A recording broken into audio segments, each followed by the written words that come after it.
Hello guys, magandang araw po sa inyong lahat. Ito naman po kaibigan nyo sa Jake. Sa video natin ngayon, magbibigay po tayo ng ating opinion regarding po dito sa pag-interview, no? Pag-attend ni Sara Diskaya sa Senate kahapon tungkol po dito sa mga ghost projects at flood control projects ng DPWH at bilang contractor. Dito po sa video, dito po sa article ay tinanong po siya, no, kung paano nila nakakita sila ng billion pesos. Kung bago lang kayo sa channel ko at gusto nyo ang video na ito, paki-like lang po, share, and huwag kalimutang mag-subscribe. Nagtanong po si Tito Sen, Tito Soto, kay Sara Diskaya, paano po sila nakakita ng bilyong peso.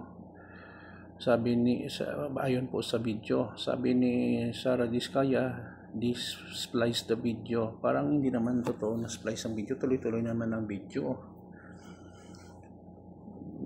Ang tanong lang kasi ni Tito Sen kung paano sila nakakita ng bilyon ng peso after po sila naging contractor ng DPWH or Department of Public Works and Highways. When I say DPWH, because prior to that we are in local government. This plays the video that was taken of me and just mentioned that DPWH said. So you're saying that the television station and the persons interviewing you edited your answers? So to ask, I think so, sir, kasi I did mention that I was doing local government as well as private po. Ako po. Ito talaga si Ate Sara, marami talagang rason, no? Sabi ng isang netizen, hindi raw siya involved sa operation pero chief financial officer siya. Hahaha. Corina and Julius, pasok, welcome to the Senate hearing. Sana po, no, para maliwanagan po.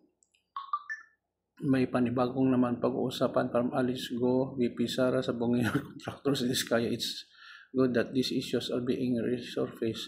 It allows to take a closer look, investigate them properly. However, it's disheartening that despite the repeated probes, they remain unresolved. We appreciate the initiative of highlighting the investigation, but we need resolution, not just recurring inquiries.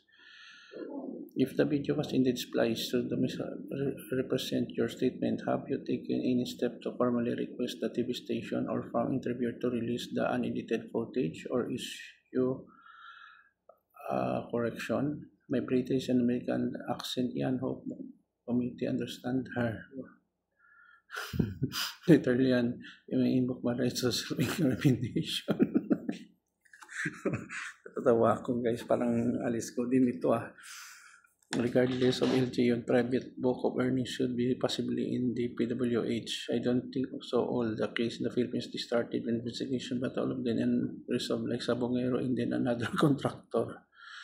Well, yun pong masakit dito sa atin. Approach ng investigation, wala naman solusyon, no? So ano ba is masasabi nyo sa sinabi ni Ate Sara? Is price daw ang video ng kanyang interview, no? Sa Senate. Pakilagay lang po sa comment section ng ating video. Maraming salamat sa inyong panonood. Please like, share, and huwag kalimutang mag-subscribe sa channel ko. Ito naman po kaibigan nyo si Jake. Paalam guys. I love you all. Thank you for watching. Kita-kita sa susunod na video.